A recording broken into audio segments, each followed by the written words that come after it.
Il y a 66 millions d'années, cet astéroïde s'est écrasé sur Terre et a anéanti la plupart de la vie sur notre planète, y compris les créatures les plus grandes, les plus féroces et les plus impressionnantes qui aient jamais parcouru la Terre.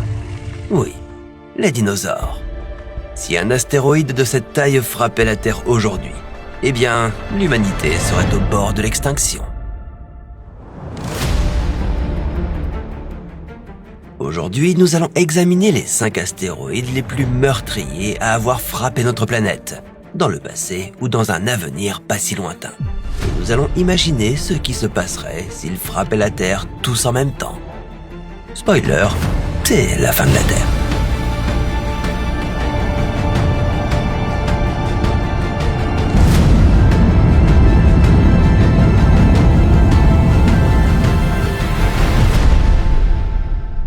Nous allons commencer par le plus petit de notre liste, l'astéroïde Barringer.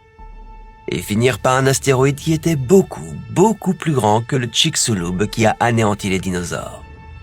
Mais avant d'en arriver là, voici le problème avec les astéroïdes. Ils ne sont pas rares.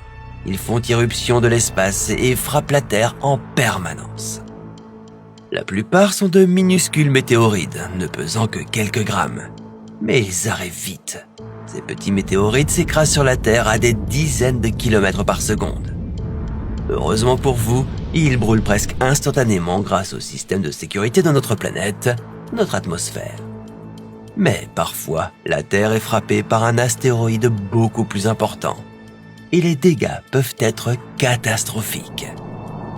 Remontons 50 000 ans en arrière, la Terre était plongée dans sa dernière ère glaciaire, quand soudain, une grosse roche spatiale entre dans l'atmosphère. C'était l'astéroïde Barringer. Pendant des millions d'années, il dérivait paisiblement dans l'espace. Puis soudainement, un jour tout à fait ordinaire dans ce qui est aujourd'hui le nord de l'Arizona aux États-Unis, un morceau de fer et de nickel de 50 mètres de large fonce dans l'atmosphère terrestre à plus de 15 km par seconde.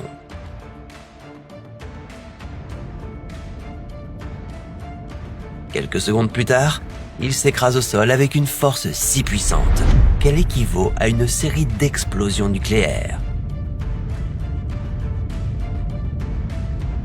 L'onde de choc a tout rasé sur des kilomètres à la ronde, et l'astéroïde a laissé derrière lui un cratère massif, encore visible aujourd'hui.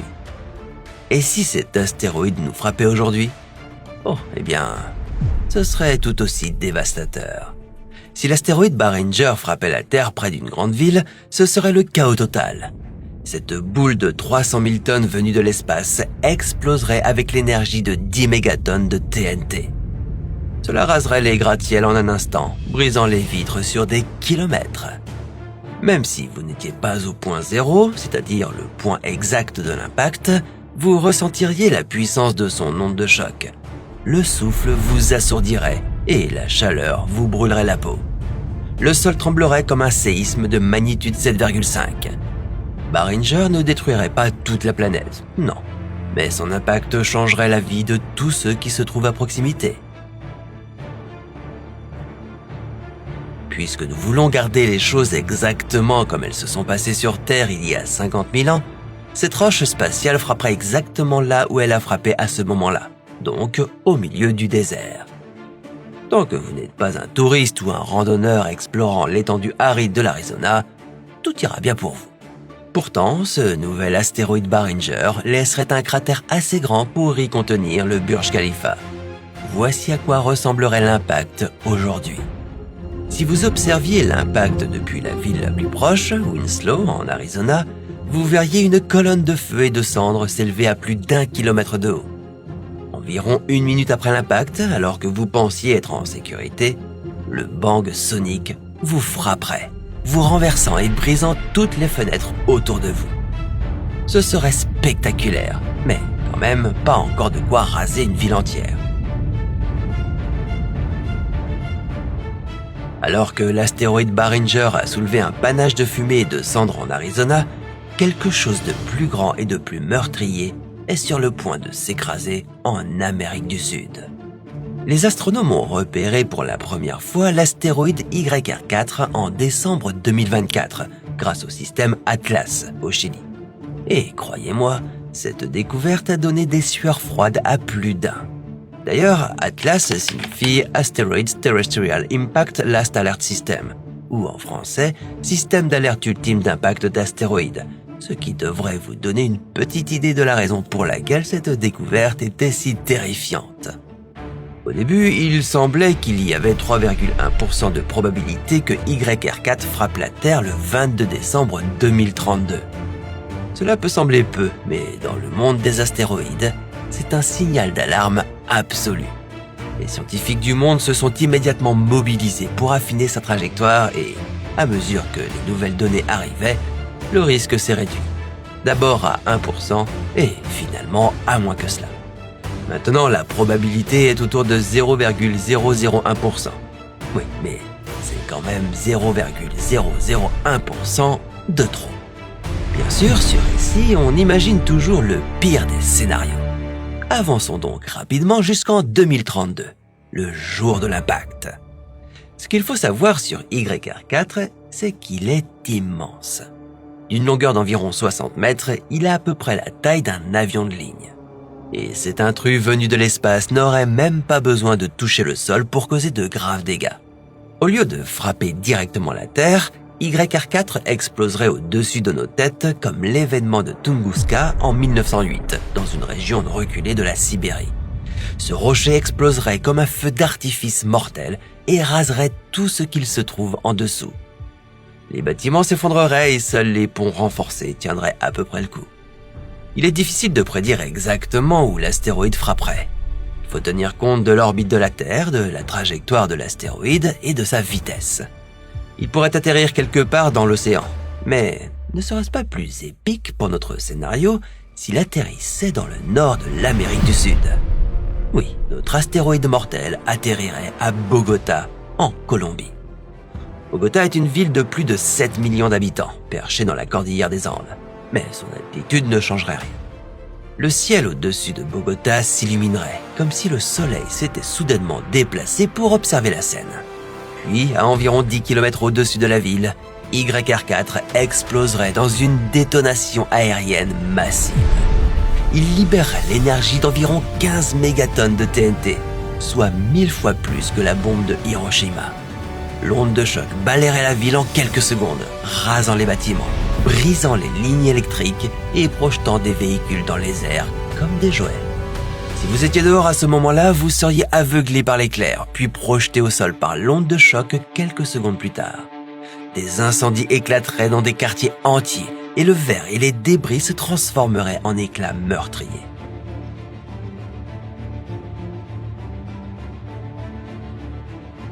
La destruction ne s'arrêterait pas aux limites de la ville de Bogota. L'explosion résonnerait à travers les Andes. À des dizaines de kilomètres de là, les fenêtres voleraient en éclats. Les villes voisines auraient l'impression d'avoir été frappées par un énorme tremblement de terre. Des millions de personnes se retrouveraient sans électricité. Les communications s'effondreraient. C'est un chaos total. Mais comme l'astéroïde n'aurait pas touché le sol, il n'y aurait pas de cratère. Au lieu de cela, la ville serait marquée par une zone brûlée et aplatie, là où l'explosion frapperait le plus fort.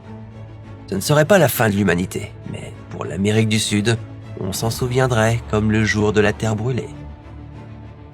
Si un objet comme YR4 était sur une trajectoire de collision avec nous, nous ne serions pas complètement sans défense.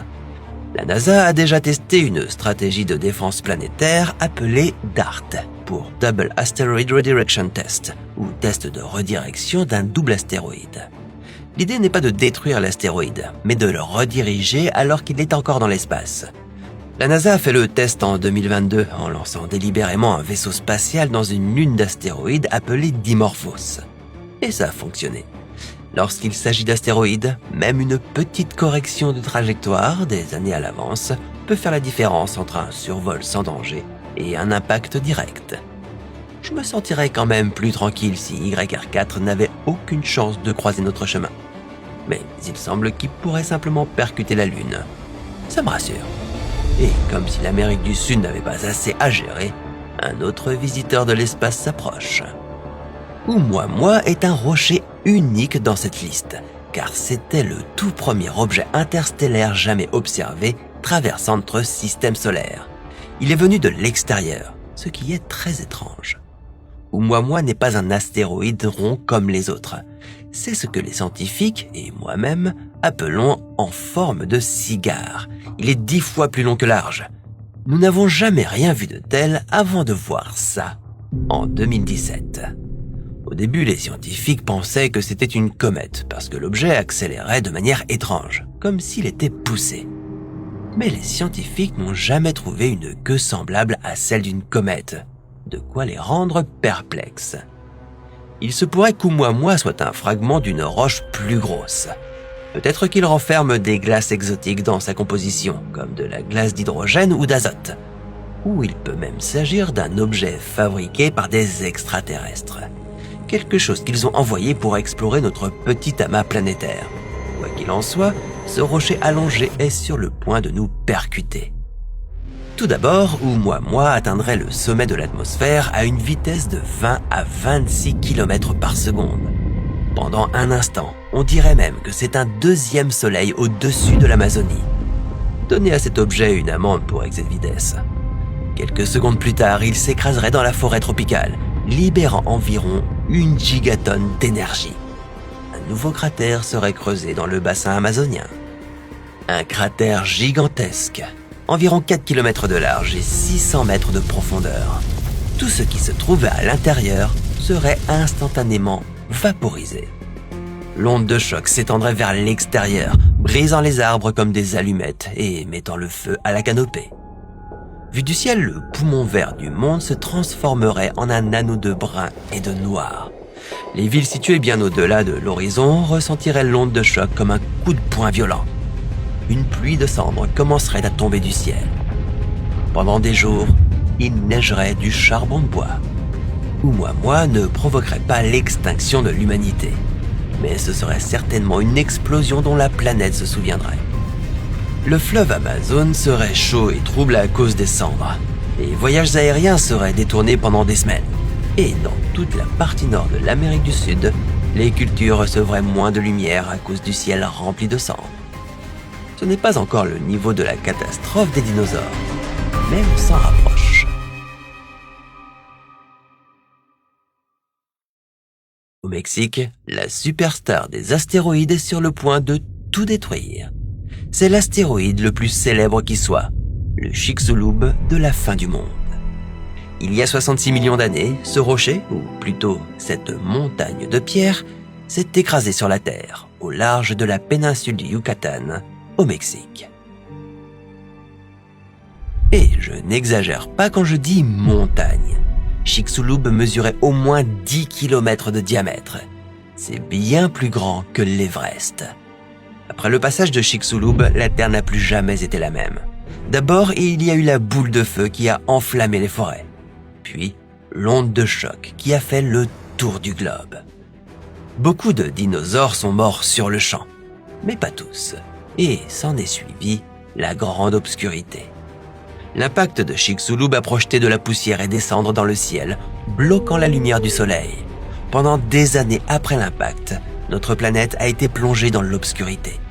De nombreuses espèces végétales sont mortes, et quand la végétation est partie, tout ce qui s'en nourrit aussi. Il s'agit de l'extinction la plus récente de l'histoire de la Terre. Les dinosaures n'avaient aucune chance de survivre. Mais aujourd'hui, cette même montagne venue de l'espace est de retour pour nous tuer. Si ce rocher dévastateur devait frapper la péninsule du Yucatan aujourd'hui, ce ne seraient pas les dinosaures qui disparaîtraient. Ce serait l'humanité tout entière. Au début, une étoile brillante apparaîtrait dans le ciel au-dessus du golfe du Mexique, si lumineuse et si rapide. En moins d'1 minute, elle atteindrait la taille d'un soleil aveuglant. Puis l'impact. L'explosion vaporiserait tout dans les parages. Le sol tremblerait sur des centaines de kilomètres, libérant l'énergie d'un séisme de magnitude 10. Les villes côtières se transformeraient en cendres chauffées à blanc et les gratte-ciels de Cancun s'effondreraient sous la violence de l'onde de choc. Et vient ensuite un énorme tsunami. Dans les heures qui suivent, ce n'est pas un, mais plusieurs tsunamis qui déferleraient sur le golfe du Mexique. Des murs d'eau de 100 mètres de haut s'écraseraient sur la Floride, Cuba et l'Amérique centrale. Moins de 48 heures plus tard, ces énormes vagues atteindraient l'Australie. Pendant ce temps, au Mexique, les incendies sont sans fin. Le pays serait recouvert d'un nuage étouffant de poussière, de cendres et de soufre. Et si, d'une manière ou d'une autre, vous survivez à l'impact, vous ne pourriez plus respirer. Souvenez-vous, les dinosaures n'ont pas survécu à cette histoire il y a 66 millions d'années. Et si Chicxulub devait frapper à nouveau aujourd'hui, l'humanité n'y survivrait pas non plus.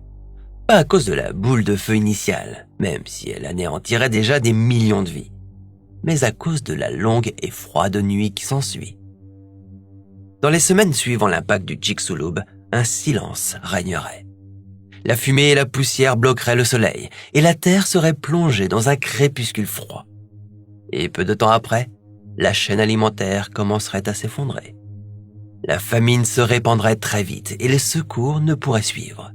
Quelques mois plus tard, l'humanité vivrait dans le chaos, luttant pour survivre. Des années plus tard, dans un scénario digne de la série The Last of Us, le monde serait méconnaissable. Les forêts auraient disparu, les côtes redessinées et des espèces entières auraient disparu à jamais. Alors oui, c'est dévastateur. L'humanité pourrait sûrement survivre aux plus petits astéroïdes de cette liste. Mais celui-ci, non, ça ne s'annonce pas bien pour nous. Ou n'importe quel être vivant, animaux, plantes, etc. Et attendez, ce n'était même pas le plus gros impact. Ça peut être pire que ça? Vraiment? Bon, le prochain vient d'un passé très, très lointain, quand la Terre était encore jeune et très différente de celle que vous connaissez aujourd'hui. Remontons 3,3 milliards d'années en arrière à l'ère paléo-archéenne. À cette époque, notre planète était principalement un monde aquatique, avec quelques masses continentales primitives ressemblant à des continents éparpillés. Il n'y avait pratiquement pas d'oxygène dans l'atmosphère, et sans couche d'ozone, le soleil inondait cette terre de rayonnements mortels. Mais ce n'est pas grave parce qu'il n'y avait pratiquement pas de vie complexe ici. Seuls quelques organismes unicellulaires comme les cyanobactéries, flottant dans l'océan. Puis la météorite S2 est arrivée. Ce rocher spatial était extrêmement grand et dévastateur. Il était environ 200 fois plus massif que Chicxulub. Donc, croyez-moi, l'impact a été énorme.